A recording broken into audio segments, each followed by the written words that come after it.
Hey everyone, welcome back to the Learn English Lab. I'm Mike, and today we're diving deep into a topic that's probably on everyone's mind right now. Oh yeah, for sure. Especially this time of year. Yeah. New Year's resolutions. We all love setting those big goals for ourselves at the beginning of the year, but let's be honest, sticking to them. Oh yeah. Well, that's a whole other challenge.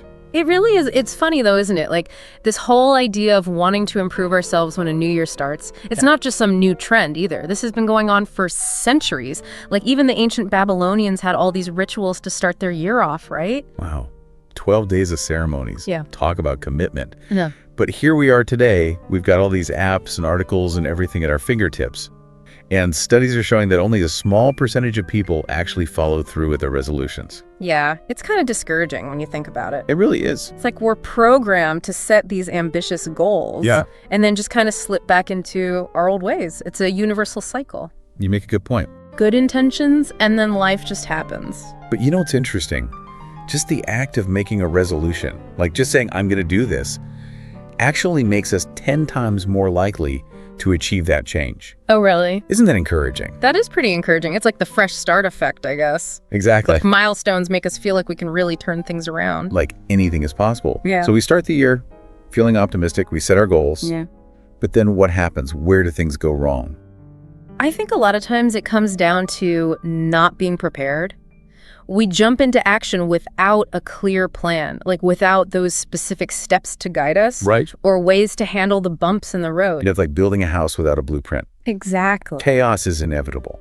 But that's exactly why we're here today. Yeah. We're going beyond the typical resolution advice. We're diving deep into the psychology of lasting change. So you can really make 2025 your year. Oh, I love that. Unpacking all of that, the science of habits and goal setting and motivation. Yeah, giving you the tools to not just set those resolutions, but actually make them stick. I'm ready to take notes. Me too. Let's get started. One thing that always comes up is this idea of SMART goals. Oh, yeah. SMART goals, they help you take those vague resolutions we all make, like get healthier or be happier, and turn them into something actionable. SMART stands for specific, measurable, achievable, relevant, and time-bound. Okay, so let's break that down a bit. So specific would mean, instead of saying something general like get fit, you'd say something more specific like run a 5K by June. Exactly. It's about being super clear and focused on what you want to accomplish. Then there's measurables. You need to have concrete ways to track your progress. So for that 5K goal, it might be I'll run 3 times a week and increase my distance by half a mile each time. So no more fuzzy goals. Right. No more of those. Got to be specific. Exactly. Okay, then we have achievable. And I think this is where honesty comes in. Your resolution needs to be challenging, but it also needs to something you can actually do. Yeah, we don't want to set ourselves up to fail right away. No, we don't. They're relevant. And this goes back to that intrinsic motivation we were talking about. The resolution needs to be something that really matters to you. Your values, your goals, your vision for yourself. Right, because if it's not important to you deep down, who's going to put in the effort? Exactly. And finally, time-bound. We all need deadlines. If you don't have a time frame, it's too easy to let things slide. Yeah, it never really becomes a priority. So instead of someday I'll run a 5K, it becomes I'll run that 5K by June. That's a much better way to put it. That sense of urgency. And you know what else? Think about how good it will feel when you reach that deadline. Yeah, that feeling of accomplishment. It's so motivating. And that's something I think a lot of us forget. Celebrating those milestones, we get so caught up in the end goal that we forget to enjoy those smaller victories along the way. Yeah, but those small wins are what keep us going, don't you think? I completely agree. Every step forward, no matter how small, it builds momentum and makes you feel like you can actually do it. And speaking of doing it, let's talk about action plans. Even the smartest goals need a roadmap, a strategy to turn that intention into action. Yeah, this is where the rubber meets the road. Exactly. Time to stop daydreaming and actually get things done. So what makes a solid action plan for a resolution? Well, the first thing is to break those big goals down into smaller, more manageable steps. Remember how we talked about chunking information when we're learning something new? It's the same idea here. So instead of being overwhelmed by the thought of learning a whole new language, you might start by focusing on basic greetings. Or maybe just spend 15 minutes a day on vocabulary. Exactly. Small wins. Each step you complete gives you a sense of accomplishment. and that pushes you towards the next one. It's like building a staircase one step at a time That's a great analogy. until you reach the top. Exactly. Okay, another important element is anticipating obstacles. What are those potential roadblocks? The temptations, the times when your motivation might waver a bit. Those are going to happen. They definitely are. We've got to be realistic about that.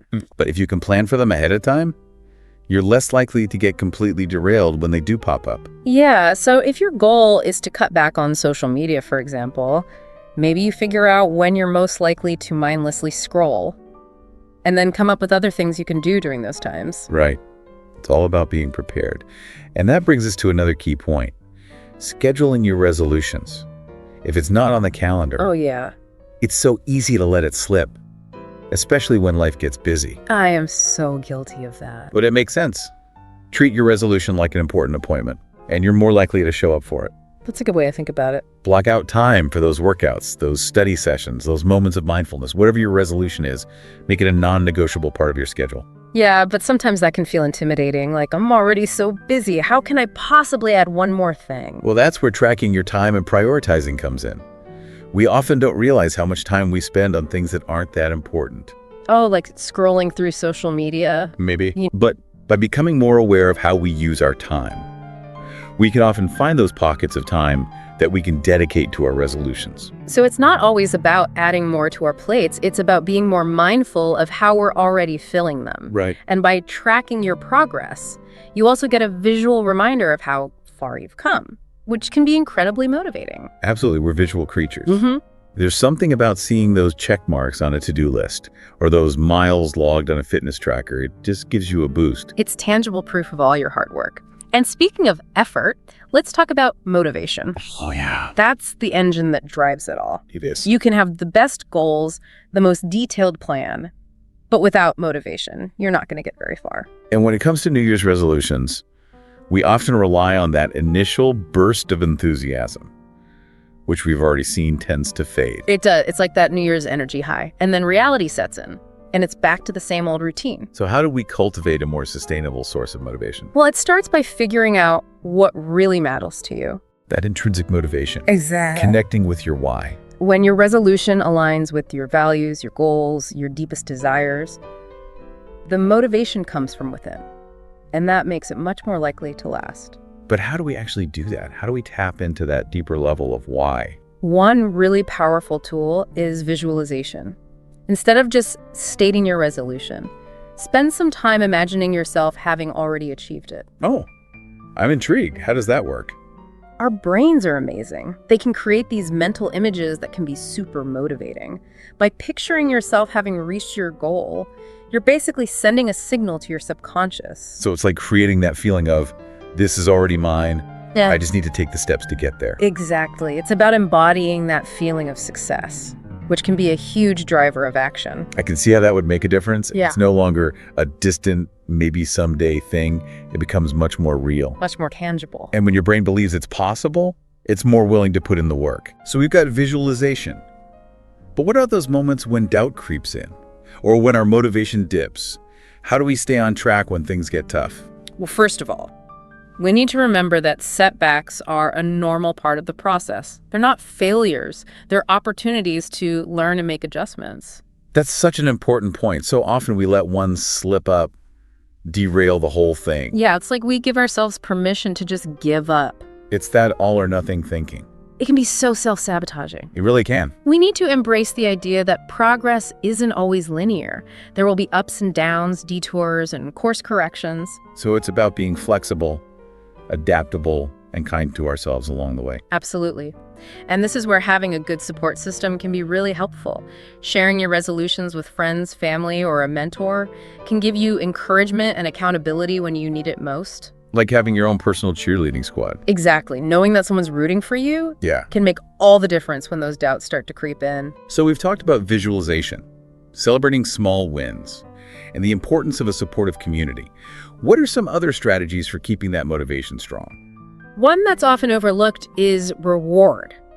While intrinsic motivation is key, sometimes a little external incentive can be helpful too. So like If I stick to my workout plan for a month, I'll treat myself to those new running shoes. Exactly. Or if I reach my savings goal, I'll take a weekend getaway. It's about connecting positive experiences with achieving your goals. So you're creating a positive feedback loop. You got it. The reward reinforces the behavior, which makes it more likely to continue. But it's important to choose rewards that are meaningful to you and that don't sabotage your goals. So if your resolution is to eat healthier, maybe the reward isn't a giant piece of cake. Good point. Maybe a new cookbook. Or a subscription to a healthy meal delivery service would be a better choice. That's a great idea. Well, we've covered a lot of ground here. We talked about SMART goals, action plans, motivation support systems, even rewards. What are some final thoughts for our listeners as they embark on their New Year's resolution journey? I think the most important thing is to approach it all with curiosity and self-compassion. Curiosity, tell me more about that. Instead of seeing resolutions as a chore or a test you have to pass, think of them as an experiment, a chance to explore new things and learn more about yourself. I love that. So it's not about being perfect. It's about being engaged and open to wherever the journey takes you. Exactly. And self-compassion is crucial too. We're going to make mistakes, we're going to have setbacks, and that's okay. It's about being kind to ourselves throughout the process, knowing that we're all works in progress. So no beating ourselves up if we miss a workout or slip up on our diet. Exactly. It's about acknowledging those moments, learning from them, and then getting right back on track. Remember, every day is a new opportunity to make choices that align with our goals. That's such an empowering message. It takes the pressure off and reminds us that we have the power to shape our own journeys. Absolutely. And by approaching New Year's resolutions with that spirit of curiosity, self-compassion, and a belief in our ability to change, we're setting ourselves up for success, not just in the new year, but in all areas of our lives. That's a great point to end on. But before we go, let's give our listeners a little homework assignment. Oh, I like that. I want everyone to take a moment to think about one small specific action they can take right now, today, to move closer to their ideal selves. Yeah. Whether it's going for a walk, making a healthy meal, or simply writing down a goal. It's about planting that seed of intention and action. Because real change doesn't have to wait for January 1st. He doesn't. Every moment is a fresh start, a chance to choose the path we want to be on. Well said. So go out there and take that first step, no matter how small. And remember, we're all in this together. Keep learning, keep growing, and keep striving toward your best self. And keep those resolutions coming. We'll be back next time with more insights and strategies to help you turn those goals into reality. Until then, happy learning. Okay, so we've talked a lot about the big picture of resolutions. The psychology behind them, how to set ourselves up for success. But let's get a little more specific. Let's talk about some of those common New Year's resolutions, the ones we see year after year. Yeah, the classics. Like health and fitness, career goals, personal growth. Yeah, those are always popular. It seems like everyone wants to eat healthier, exercise more, maybe lose a few pounds after the holidays. It's understandable. We all want to feel good. But as we've been saying, those vague goals like get healthier, they don't really cut it. How do we apply those SMART goal principles to a category like health and fitness? Well, instead of just saying lose weight, a SMART goal might be something like, I'm going to lose 10 pounds by June by working out 3 times a week and cutting back on processed foods. Okay, so we're being specific and measurable. But what about those times when you're craving all the wrong things? Or you just don't feel like going to the gym? How do we stay committed to those healthy habits, even when it's tough? That's where your why comes in. Like, really think about why this resolution is important to you. Is it about having more energy to keep up with your kids? Or finally fitting into those jeans you love? Maybe it's about improving your overall health. Right, it's got to be something that truly resonates with you. When you're tempted to give up, just remind yourself of that deeper motivation. Like your own personal cheerleader. Exactly. And you know another thing that can help? Community. Find a workout buddy, join a fitness class, even connecting with people online who have similar goals, that can make a huge difference. It's like having a whole support system, people to cheer you on and hold you accountable. And don't forget to celebrate those small wins along the way. Did you make it to the gym all week? Awesome, celebrate that. Did you swap out that soda for water? High five. It's all about recognizing those positive changes you're making. Okay, let's switch gears a bit. Another big resolution category is career and finances. Lots of people are looking to improve their skills, get a promotion, or just get their finances in order in the new year. Yeah, that's a big one. And again, all those same principles apply. Instead of make more money, Yeah. a smart career goal might be something like, I'm going to increase my income by 10% this year by taking on a new project at work and learning some new skills. Right, so being clear about what you want and how you'll get there. Exactly. And for finances, it often starts with creating a budget, tracking your spending, seeing where you can cut back. It can be eye-opening. It really can. To see where all your money is going. And then it's about making a plan to pay down debt, build up your savings, or start investing. And you don't have to figure it all out on your own. There are financial advisors, online resources, even apps to help you manage your money better. So many resources out there. What about those resolutions that focus on personal growth? The ones about learning new things, expanding your knowledge, just becoming a more well-rounded person. Those are great. All about nurturing that curiosity and love of learning.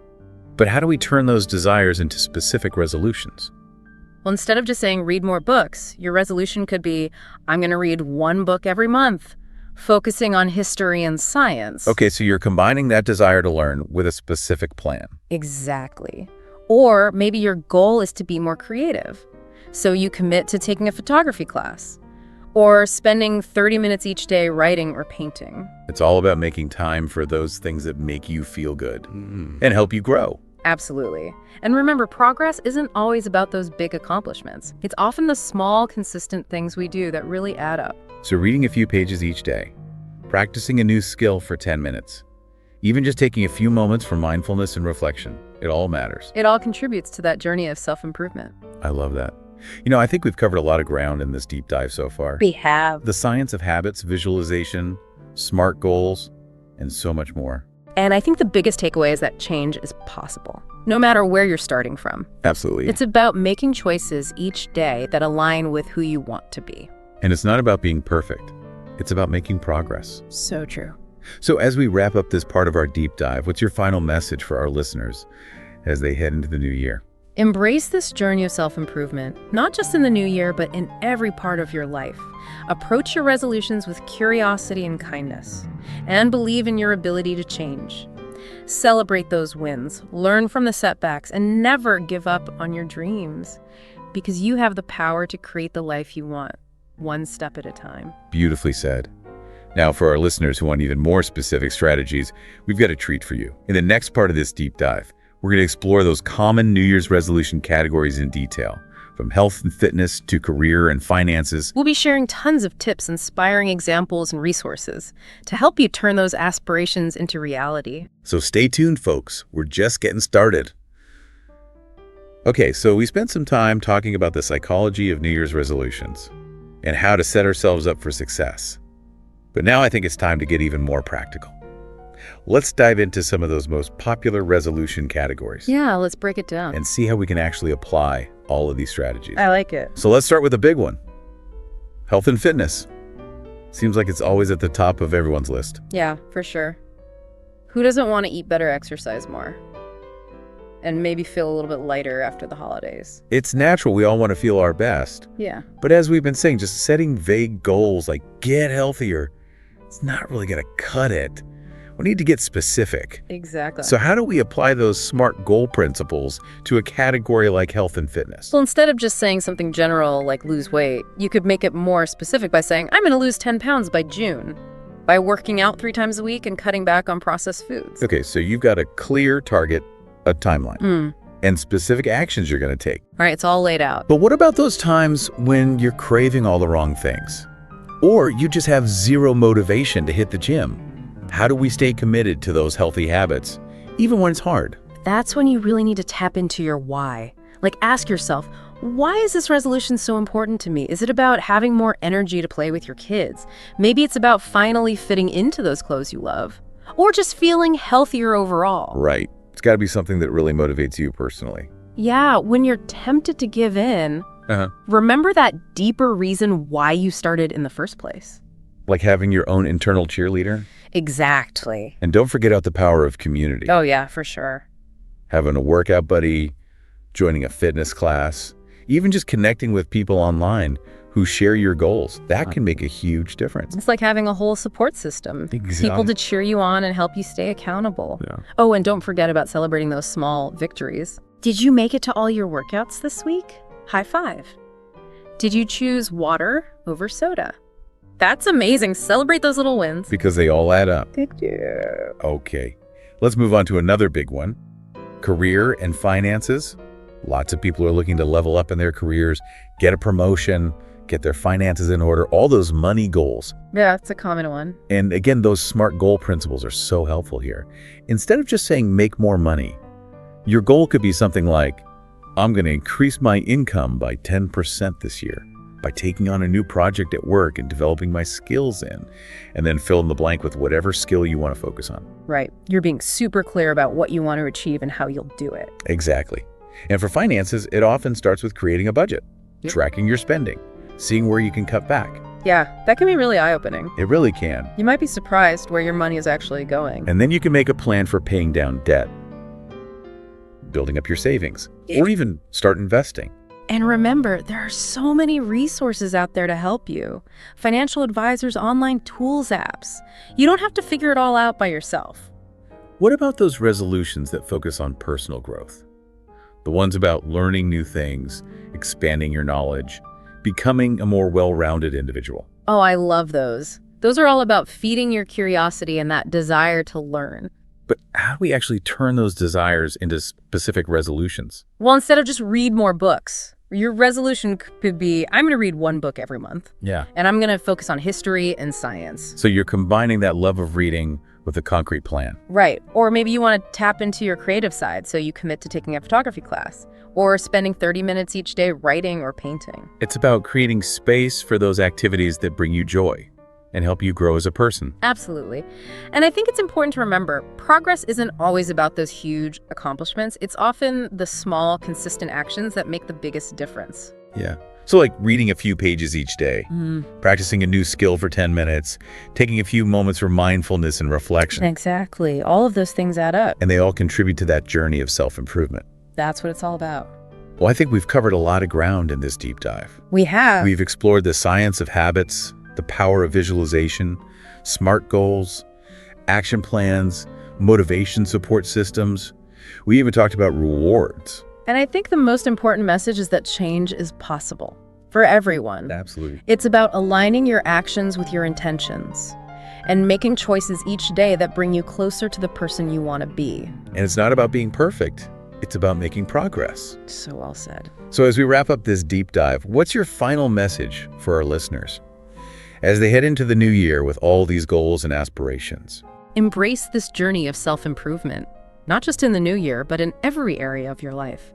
Be curious, be kind to yourself, and believe in your ability to grow and change. Celebrate your wins, learn from your mistakes, and never give up on those dreams. Because you have the power to create the life you want, one step at a time. That is such a beautiful message. And on that note, I want to encourage everyone listening, go out there and make this year your best yet.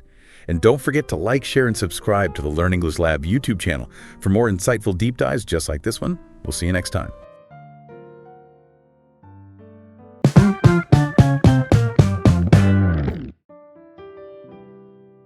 Hey everyone, and welcome back to the Learn English Lab. I'm Mike, your host, and today we're going to do a deep dive into a topic that is super important for better communication. Okay. Active listening. We've got a true expert in communication with us today. Sarah, thanks for joining us. You're welcome, Mike. Happy to be here. Now, I think we've all been there, right? Yeah. You're talking to someone and you just know they're not really listening. Yeah. Like their eyes are glazed over or they're just waiting to jump in with their response before you've even finished your thought. It's like talking to a brick wall. But, active listening, it's about way more than just hearing the words. Right. It's about really understanding the speaker's full message, their feelings, their intentions, even the stuff they're not saying. So, Sarah, can you break that down for us a bit? What is active listening and why is it so important? You're spot on, Mike. It's a whole different thing than just passively listening to words. It's about really being present and engaged with the person who's talking, not just waiting for your chance to jump in. It's about getting their message on all those levels. The words, of course, but also the emotions behind them, their body language, even their unspoken intentions. Like you're tuning into their whole being, not just their words. And it's so important for so many reasons, Mike. For one thing, it's like the foundation of any strong relationship, you know? When you actually practice active listening, you build that trust and respect with the other person. It shows them that you genuinely care about what they have to say, and you're really trying to understand their point of view. And that can make a huge difference, you know? Avoiding conflicts, building a good connection, and making your relationships with the people around you even stronger. It really can. And it's not just personal relationships either, right? No, not at all. It's super important for work, too. Think about it. When you're in a meeting or you're negotiating something or even just pitching an idea to your boss, being a good listener can really set you apart. It helps you get the information you need, understand everyone's point of view, and respond thoughtfully. Those are all such key skills for leadership and collaboration and, just being good at solving problems. For sure. And it's funny because a lot of people just assume that listening is something we do naturally. Yeah. But being an active listener, it's a skill, something you can actually work on and get better at. It's like learning a language or playing a musical instrument. The more you practice, the better you get. It's so true. And I remember when I first learned about active listening, I was blown away by this stat. Did you know that the average person only remembers like 25% what they hear after 2 months? Really? 75% just goes in one ear and out the other. Wow, that's wild. But it makes sense, right? When we really engage with information, when we consciously make that effort to listen and process it, our brains hold on to it better. Active listening techniques actually activate more areas of our brains. Oh, interesting. Which helps with memory and understanding. It's like giving your brain a workout. And we're not just talking about words here either. Remember, body language and all those nonverbal cues are a huge part of communication. Some research even suggests that over 65% of what we communicate isn't even spoken. Wow. So if most of what we're communicating isn't even in the words themselves, active listening has to be about way more than just what we hear. Exactly. You've got to pay attention to the speaker's whole presence, their energy, everything. Exactly. We need to be tuned in to all those subtle signals the speaker is giving us, both verbal and nonverbal. Their facial expressions, tone of voice, posture, even how they're using their hands. All those things give us these little insights into what they're really feeling and what they mean. It's like reading between the lines of the conversation. Okay, I'm starting to get it. Yeah. But how do we actually do this? How do we get better at active listening? What are some things we can do? That's the million-dollar question, right? The good news is anyone can improve their active listening skills. It's about being intentional about it and practicing. Yeah. And like any skill, the more you do it, the more natural it becomes. Right. So let's dive into some of those essential techniques. Okay, lay it on us. What are your top tips for becoming a better active listener? Okay, so first off, paying attention. It might seem obvious, but in this world of ours with distractions everywhere, it's actually harder than it sounds. Oh, yeah. Put your phone away, turn off those notifications. Find a quiet spot if you can. Make eye contact with the person who's talking and focus on what they're saying. Don't let your mind drift off and try to resist the urge to interrupt or plan what you're going to say next while they're still talking. Okay, so put the phone down, close the laptop, be present in the moment. I think we could all use a reminder about that sometimes. Definitely. Next up is showing that you're engaged. It's not enough to just be there. Yeah. You have to show the speaker that you're really listening and that you care what they have to say. Right. Nod your head, smile at the right moments. Use little verbal cues like, or I see to keep them going. It just lets them know you're with them and interested in what they're saying. So it's like giving them little signals that you're on the same page. Exactly. Those tiny cues make all the difference. And then there's providing feedback. This is where we take our listening to the next level. To make sure you're really understanding the speaker's message, try putting what you've heard into your own words. Okay. Say something like, so what you're saying is, or it sounds like you feel. This not only shows them you're paying attention, but also gives them a chance to make sure you've got it right. So paraphrasing is like hitting the save button, making sure you've stored the information correctly. Exactly. It helps both of you make sure you're on the same page. Another great technique is asking open-ended questions. This is about going beyond those simple yes or no questions and really inviting the speaker to go deeper into their thoughts and feelings. Try things like, can you tell me more about that? Or how did that make you feel? These types of questions show real interest and encourage the speaker to open up more. Those open-ended questions are so important. It gives them the space to really unpack everything instead of just giving a surface-level response. Absolutely. And maybe the most important one of all is withholding judgment. This means fighting that urge to jump in with solutions or force your opinions on them or give advice they didn't ask for. It's about making a safe space where they can share their thoughts and feelings without being judged or criticized. Sometimes people just need to vent or process their emotions, and the best thing you can do is just listen without trying to fix anything. That is a big one. Yeah. It's so tempting to jump in with advice, especially when we care about the person who's talking. Yeah. But sometimes the best thing we can do is just listen with empathy and understanding. Right. Without judging. It's about truly seeing things from their perspective, even if we don't necessarily agree with them. That's it. And that's often where people struggle, especially if they naturally like to problem solve or give advice. Yeah. But learning to hold back and just listen without judgment is one of the most valuable gifts you can give someone. You're so right about that, Sarah. And I think this leads us perfectly into the next part of our deep dive. I'd love to hear an example of how this works in a real conversation. Yeah. Like, how do these techniques actually play out? Absolutely. I'm happy to share an example. So picture this. Two friends, Lisa and Jody. Lisa's had a fight with her sister, and she's really upset. Okay. She calls Jody to talk about it. So Jody's going to use her active listening skills to be there for her friend. Okay. I can picture this. Lisa's on the phone needing to vent about this family drama, and Jody's there to listen. What happens next? So imagine Lisa says something like, I just had this huge fight with my sister and I'm so upset. She just blew me off when I tried to talk to her about planning our parents' anniversary party, and now I feel terrible. Okay, so Lisa is clearly hurt and frustrated. It's Jody's time to shine as an active listener. Exactly. Instead of jumping in with advice or opinions, Jody starts by simply acknowledging how Lisa's feeling. She might say something like, wow, that sounds really rough. You must be feeling so hurt and angry right now. Okay, so right away, Jody is showing empathy and validating Lisa's feelings. She's not dismissing the situation or jumping to solutions. She's just letting Lisa know that she hears her and understands. Yes, exactly. And that's so important. To encourage Lisa to share more, Jody then asks an open-ended question like, can you tell me more about what happened? Okay. This gives Lisa the space to explain everything in her own words and work through those emotions. I love that. Yeah. It's so tempting to jump in with our own thoughts and advice, Yeah. but sometimes the best thing we can do is create that space for the other person to tell their story. You're spot on. And as Lisa's talking, Jody continues to show that she's engaged by making eye contact, nodding, and using those little verbal cues like, and I see to show she's following along. Right. These cues are so small, but so important. They show Lisa that Jody's present and really listening, even though she's not saying much. They create a sense of connection and support that's crucial in these kinds of conversations. Now, to make sure she's really understanding everything correctly, Jody uses paraphrasing. She might say something like, so it sounds like you're feeling hurt because your sister didn't seem interested in your ideas for the party, and it made you feel like your input wasn't valued. Perfect. That's paraphrasing in action.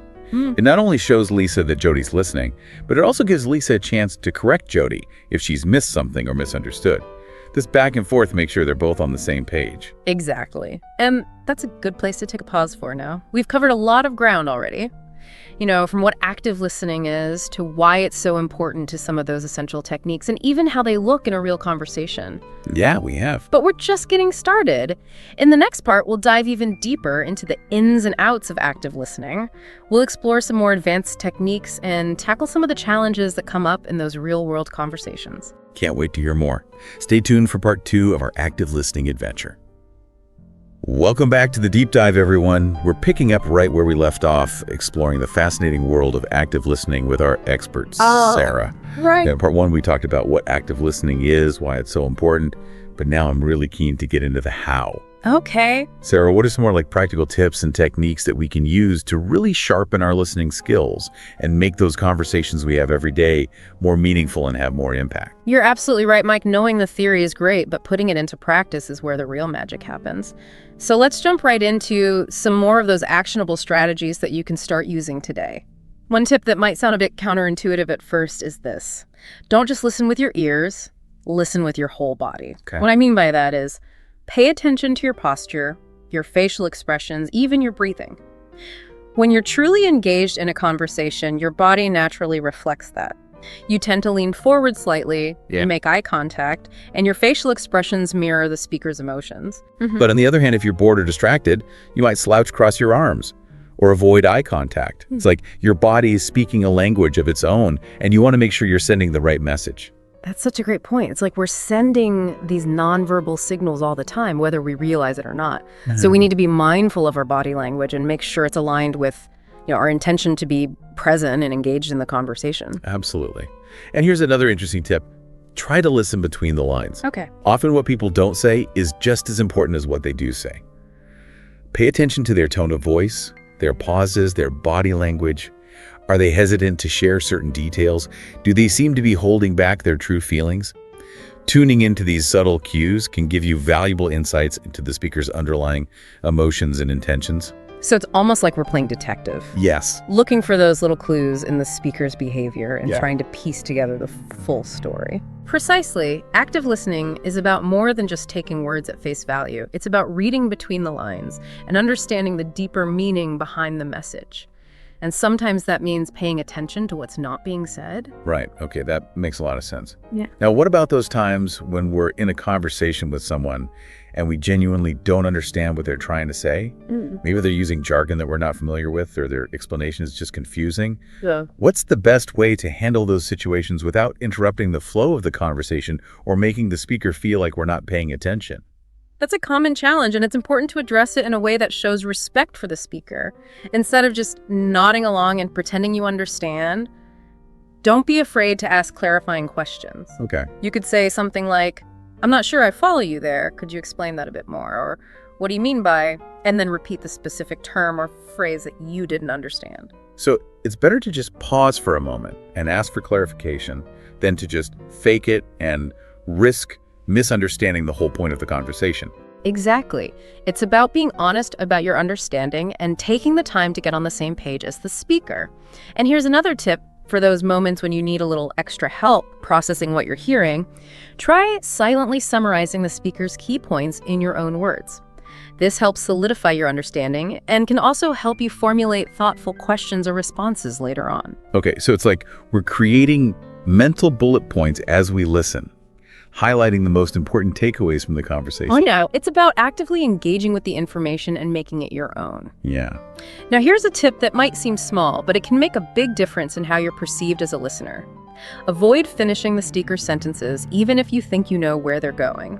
Oh. It can be tempting to jump in and try to speed things up, but it can also make the speaker feel like you're not really listening or that you're more interested in hearing yourself talk. Oh, I am so guilty of this. Sometimes I think I do it because I'm eager to show that I'm following along and that I understand what they're saying, but I can definitely see how it could backfire and make the speaker feel rushed or cut off.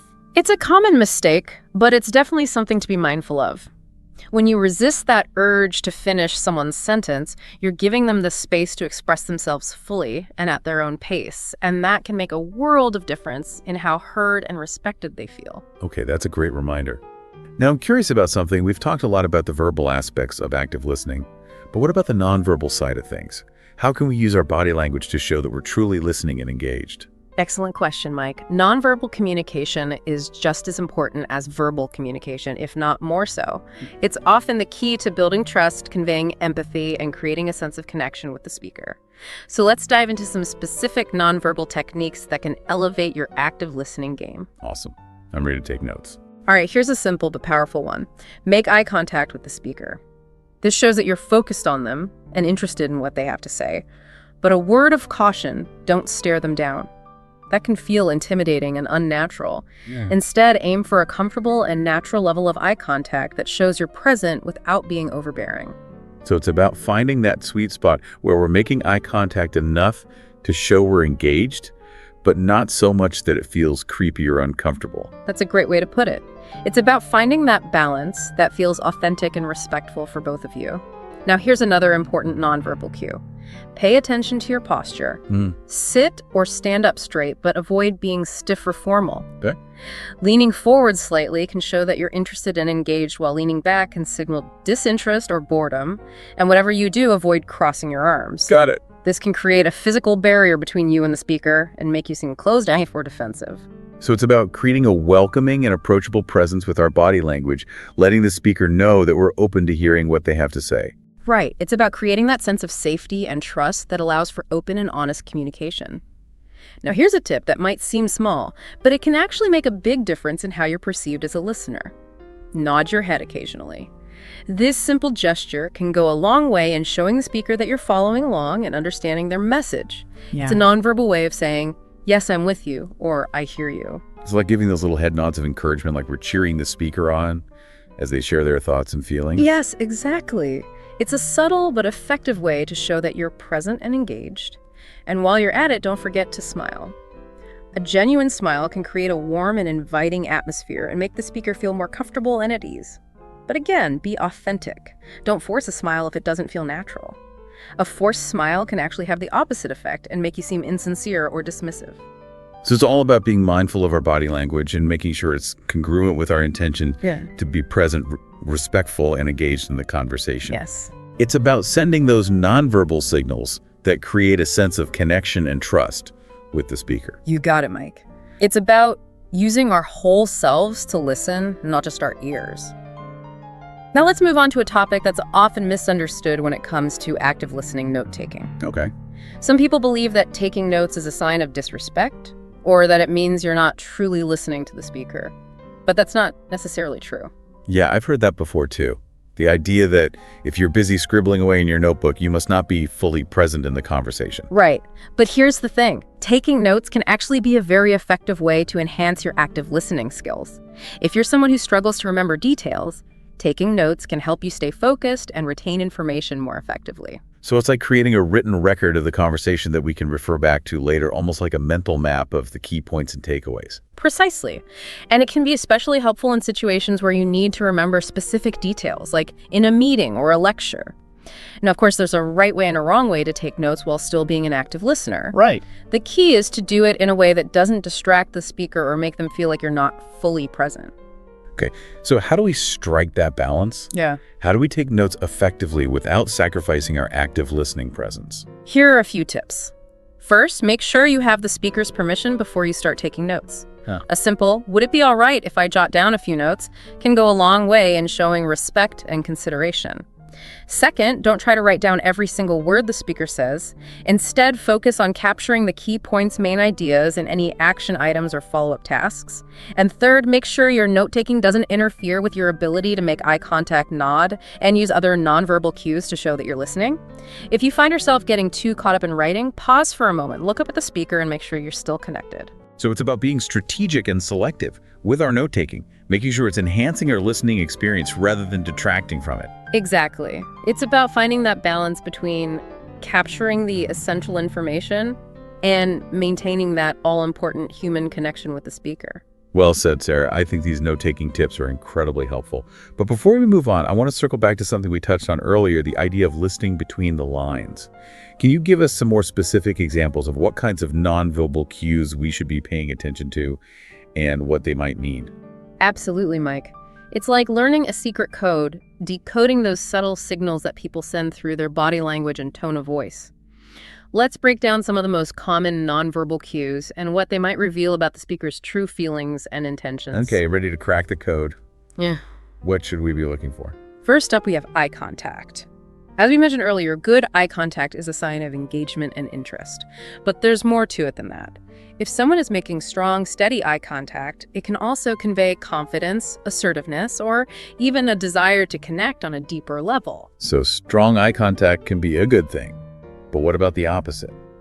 What if someone is avoiding eye contact altogether? That's where things get a little more nuanced. Avoiding eye contact can signal a range of emotions, from shyness or nervousness to discomfort or even dishonesty. It's important to consider the context of the conversation and the speaker's overall demeanor to get a more accurate read on their true feelings. Okay, so we need to be detectives using all the clues at our disposal to decipher the meaning behind the speaker's nonverbal cues. Exactly. It's about being attuned to the subtleties of human behavior and understanding that there's not always a one-to-one correspondence between a specific cue and a specific emotion. Got it. So what other nonverbal cues should we be paying attention to? Let's talk about facial expressions. These are incredibly powerful indicators of emotion. A genuine smile can convey happiness, warmth, and approachability. A furrowed brow can signal confusion or concern, and a clenched jaw can betray anger or frustration. So it's about paying attention to those micro expressions, those fleeting facial movements that can reveal a lot about what someone is truly feeling, even if they're trying to mask it. You're exactly right. Our faces often betray our true emotions, even when we're trying to keep them hidden. And that's why it's so important to be attuned to those subtle facial cues. Okay, so eye contact and facial expressions, check. What else should we be noticing? Next up, we have tone of voice. This can be a powerful indicator of emotion and intention. A soft, gentle tone can convey empathy and understanding, A loud, forceful tone can signal dominance or aggression, and a wavering, uncertain tone can betray nervousness or lack of confidence. So it's not just what people say, it's how they say it.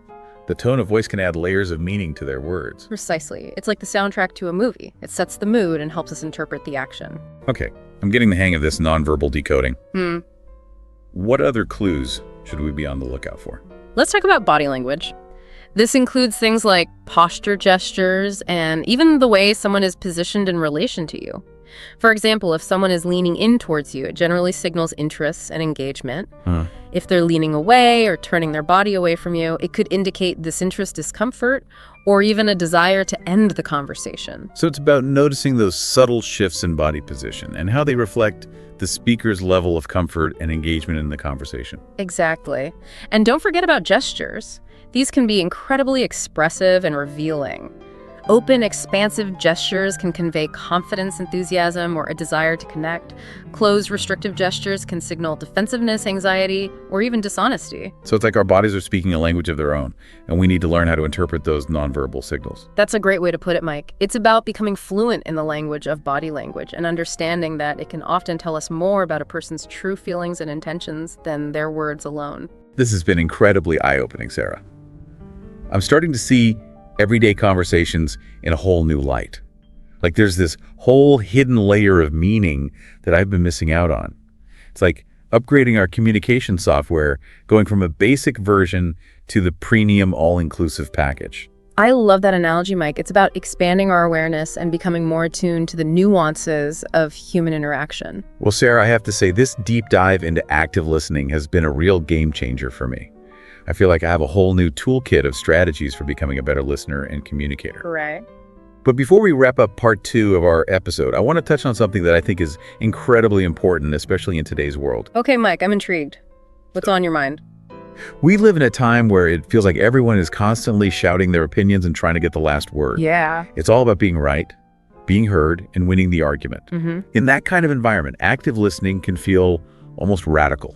It can't. It's like swimming against the tide. Exactly. But I think it's more important now than ever. If we want to bridge the divides between us, build understanding, and have more productive conversations, we need to reclaim the art of active listening. You're absolutely right. Mike, active listening is an act of courage in a world that often prioritizes noise over understanding. It's about choosing to listen, even when it's hard, even when we disagree, even when we'd rather just talk. It's about creating that space for dialogue, for empathy, for genuine connection, even in the midst of all the chaos and noise. Exactly. It's about remembering that listening is not a passive activity. It's an act of creation. It's about building bridges, fostering understanding, and co-creating a more compassionate and connected world. Well said, Sarah. Yep. On that inspiring note, we'll wrap up part 2 of our deep dive into active listening.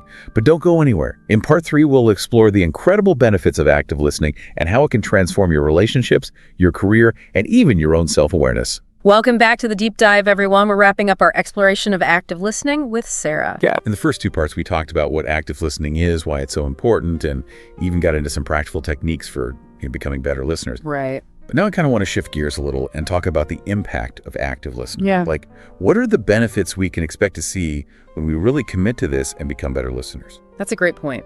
Mike, active listening isn't just about making other people feel good.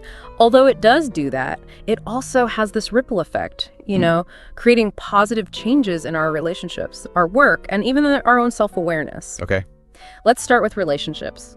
What's at the heart of any strong, healthy relationship? It's trust, understanding, and that feeling of being truly heard and seen. And that's exactly what active listening does. When you practice active listening, you're basically sending this powerful message to the other person.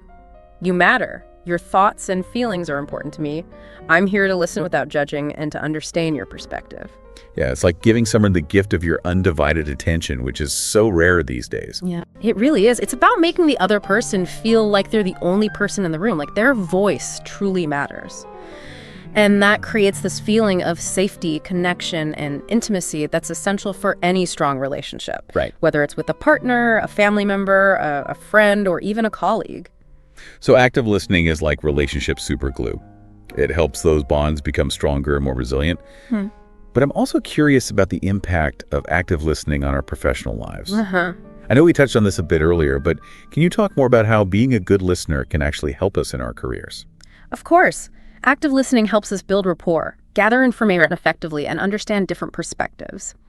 These are all such essential skills for effective leadership collaboration and problem solving.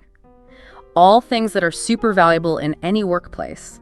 Yeah. Think about it. When you're truly listening to your colleagues, your clients, your boss, you're picking up on valuable insights that you might have missed otherwise. You're building trust and understanding, and you're showing them that you value their input. And that can make a big difference in how you're seen as a colleague, a team member, a leader. So it's not just some fluffy, soft skill. It's like a secret weapon for success at work. Exactly. And the best part, active listening is a skill that can be learned and developed just like anything else. It takes practice and intention, but the rewards are huge. Totally. I'm sold on this. Okay. But, we've talked about how active listening benefits our relationships with other people. But what about our relationship with ourselves? Oh, that's interesting. Does active listening have an impact on our own self-awareness and personal growth? That's a great question, Mike, and it's something that often gets overlooked. Active listening can be a really powerful tool for self-discovery and personal growth. Think about it. When we truly listen to others, we're exposed to different perspectives, different ways of thinking and feeling. We start to see the world through their eyes, and that can broaden our own understanding of ourselves and our place in the world. It's like holding up a mirror to our own beliefs and assumptions and seeing them reflected back at us through the eyes of other people. Exactly. We might realize that our perspective isn't the only valid one, that there are other ways of seeing things. And that can be incredibly liberating and eye-opening. I can see that. By listening to others, we're not just learning about them, but we're also learning about ourselves. Yes. And here's another way active listening helps with self-awareness. When we truly listen to others, we're also tuning into our own internal reactions. We're noticing how their words make us feel, what thoughts and emotions they trigger in us. And that helps us become more aware of our own emotional landscape, noticing those subtle shifts in our mood and how we're responding to the world around us. It sounds like active listening isn't just about listening to other people, it's also about listening to ourselves. Cultivating that inner awareness that allows us to grow and evolve and become the best versions of ourselves. That's a beautiful way to put it. Mike, active listening is a journey of self-discovery, both in terms of understanding the world around us and understanding our own inner world. Well, Sarah, this has been an amazing deep dive into the world of active listening. I feel like I've gained a whole new understanding of just how powerful this skill is and how it can really transform our lives in so many ways. Me too, Mike. It's been such a pleasure exploring this with you, and I hope our listeners are feeling inspired to embark on their own active listening journeys. I'm sure they are, Sarah. Thanks so much for sharing your wisdom and insights with us today. And to our amazing listeners, thank you for joining us on this deep dive into active listening. We hope you learned some valuable tips and techniques that you can start using today to improve your communication, strengthen your relationships, and maybe even boost your career success. Don't forget to like, share, and subscribe to this YouTube channel for more communication tips and tricks. Thanks for tuning in.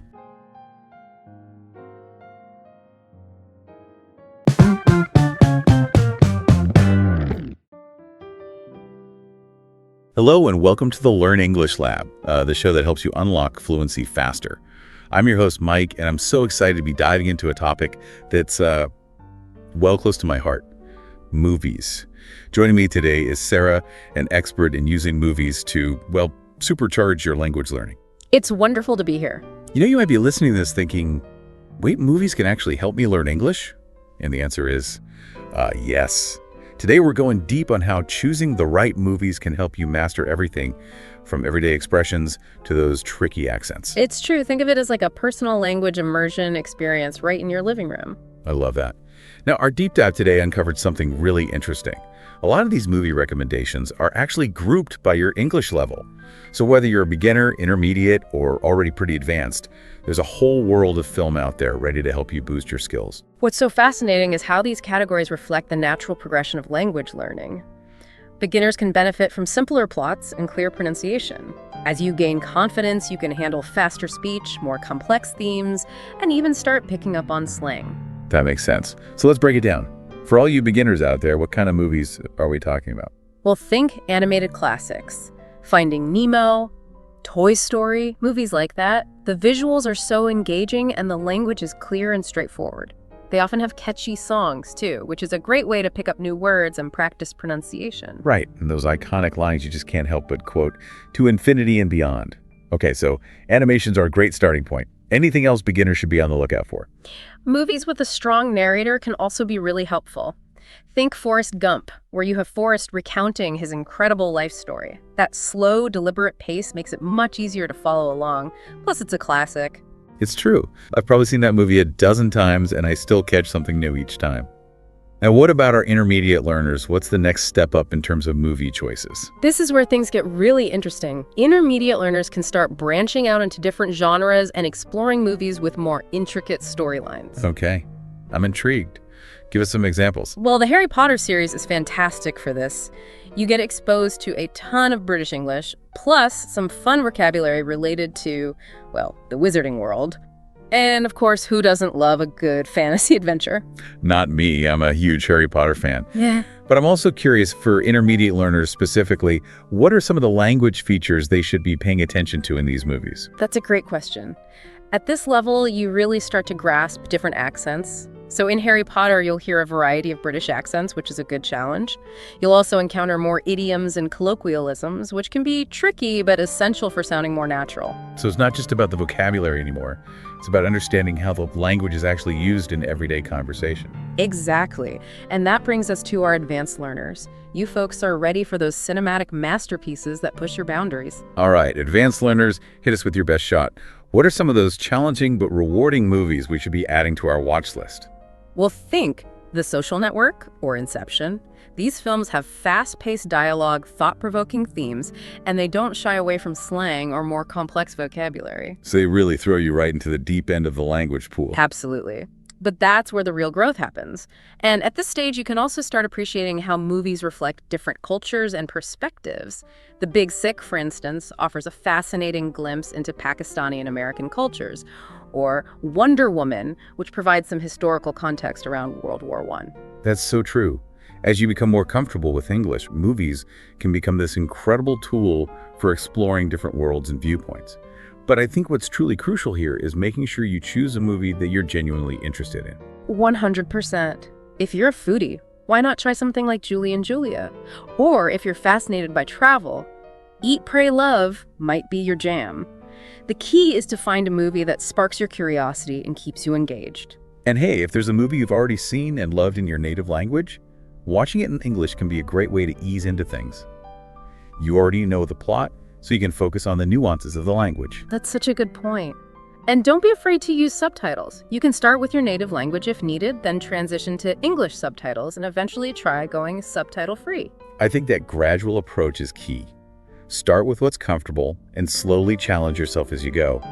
And remember, it's not about understanding every single word right away. It's about enjoying the journey, picking up new vocabulary, and getting a feel for the natural rhythm and flow of the language. Exactly. Don't be afraid to pause, rewind, or even look up words you don't understand. It's all part of the process. Absolutely. It's about active learning, not passive watching.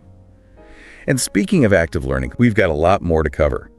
Coming up, we'll share some more specific movie recommendations for each level, get ready for some classic picks, some hidden gems, and maybe even a few surprises along the way. All right, movie buffs, let's get down to brass tacks. We got a whole queue of awesome movies waiting to be unlocked, and I know you're eager to hear which ones made the cut for each level. Let's start with our beginner friends. Remember, at this stage, it's all about clear pronunciation. Simple vocabulary and engaging visuals, Finding Nemo and Toy Story are fantastic starting points. But we've got a few more gems to add to your watch list. Hit us with them. How about The Sound of Music? The songs are so catchy and a great way to practice pronunciation. Plus, the storyline is pretty easy to follow. Oh, I can already hear those hills alive with the sound of English practice. Yeah. I love it. Okay, what else? Another great one is Home Alone. It's hilarious, the plot is straightforward, and you'll pick up a ton of everyday vocabulary. Plus, Kevin's mischievous antics are sure to keep you entertained. And don't forget, The Wizard of Oz. Classic story, simple language, and you'll get a bit of a musical element in there as well. Excellent additions. Now, for our intermediate learners out there, we're stepping things up a notch. We've already mentioned Harry Potter and Forrest Gump, but there's a whole world of captivating films waiting to be explored. Give us the scoop. What should our intermediate friends be adding to their movie nights? If you're looking for a mix of humor and heart, The internship is a great choice. It's set in the fast-paced world of tech, so you'll learn some business vocabulary and slang, but the dialogue is still pretty accessible. Oh, that's a good one. And if our listeners are in the mood for something a little more glamorous and empowering, what would you suggest? Definitely Legally Blonde. It's got great energy, the legal jargon is broken down nicely, and you'll even pick up some fashion vocabulary along the way. Who says learning English can't be stylish? Okay, so we've covered beginners and intermediates. Now it's time for our advanced learners to show off their skills. Advanced learners, you're ready for those cinematic masterpieces that really push your boundaries. The Social Network Inception, The Grand Budapest Hotel, The Dark Knight trilogy. Whoa, those are some heavy hitters. Indeed. Think fast-paced dialogue, intricate plots and themes that make you really think. The Commitments, for example, throws you right into the heart of Dublin's music scene with some seriously authentic Irish accents. I'm getting chills just thinking about it. And one thing that strikes me about these advanced level films is that they often deal with complex themes and ideas. Do you think that adds an extra layer of challenge for language learners? Absolutely. It's not just about understanding the words, it's about grasping the nuances of the story, the characters' motivations, the underlying messages, and that requires a deeper level of engagement with the language. So it's like a mental workout for your English skills. Precisely. Wow. And I think that's what makes it so rewarding when you can follow along with a film like Inception or The Dark Knight. You're really starting to master the intricacies of the language. That's a great feeling. Yeah. Now, before we move on to some tips for actually learning with movies, I want to touch on something we discussed earlier.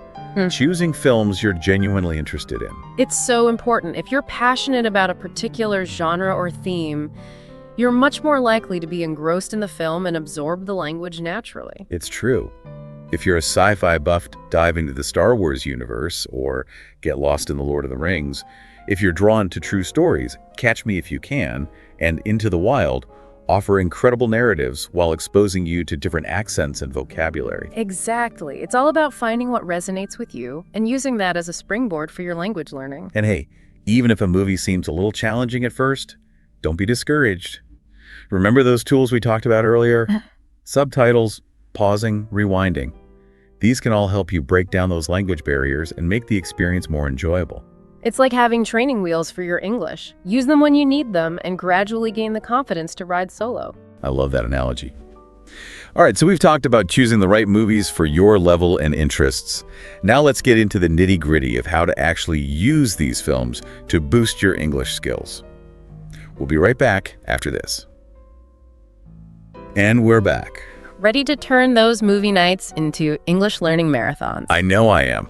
So give us the inside scoop. What are your top tips for making the most of movies for language learning? Well, first things first, don't be afraid to use those subtitles. Yeah, those subtitles can be a lifesaver. Start with subtitles in your native language if that feels more comfortable, and then gradually transition to English subtitles. Makes sense. And as you start feeling more confident, you can even try watching without subtitles for short stretches. See how much you can understand. Just challenge yourself a little. I love that. Starting slow, working your way up. What else can our listeners do to make sure they're really getting the most out of the experience? Don't be afraid to hit that pause button or rewind. If you hear a word or phrase that you don't understand, don't just let it go. Hit pause, rewind, listen to it again. Okay. See if you can figure out the meaning from the context. Right. Or if you're really stumped, look it up. Use a dictionary, use an online resource, whatever works for you. It's like having a personalized language tutor right there in your remote. Exactly. And while we're on the subject of making it personal, do you take notes when you're watching a movie? Oh, all the time. Well, why not apply that to your English learning too? Keep a notebook handy or even a digital document on your phone or laptop. Just jot down any new vocabulary, any new expressions that you come across. It's a great idea. And write down the meaning, maybe an example sentence from the movie so you can remember it. It's like building your own personal movie dictionary. Exactly. And don't underestimate the power of talking about it. Okay. Watch movies with friends, discuss them afterwards. It's such a fun way to practice speaking, to share your thoughts, to maybe even learn some new words from each other. It's like starting your own little English club. I love it. Right. Well, before we wrap things up, do you have any final words of wisdom to inspire our listeners? Just remember, learning a language, it's a journey. It's not a race. Right. Be patient with yourself. Celebrate those small victories. And don't be afraid to make mistakes. Yeah, those mistakes are how we learn. Exactly. Mistakes are proof that you're pushing yourself, that you're growing. So embrace those mistakes, learn from them, and keep moving forward. That's a great way to look at it. And remember, everyone, choosing the right movie, that's just the first step. It is. The real magic happens when you actively engage with the language, make it your own, and have fun along the way. That's the key right there. Have fun. So grab your popcorn, dim the lights, and get ready to unlock a world of English learning through the power of film. Couldn't have said it better myself. Well, that's a wrap on our deep dive into the best movies for learning English. A huge thank you to Sarah for joining us today and sharing your incredible insights. It's been a pleasure. Thanks for having me. And all of you listening out there, we hope you're feeling inspired to hit play on your English learning journey. Share your favorite English learning movies in the comments below, and don't forget to like, share, and subscribe to this YouTube channel for more language learning tips and tricks. Until next time, happy watching.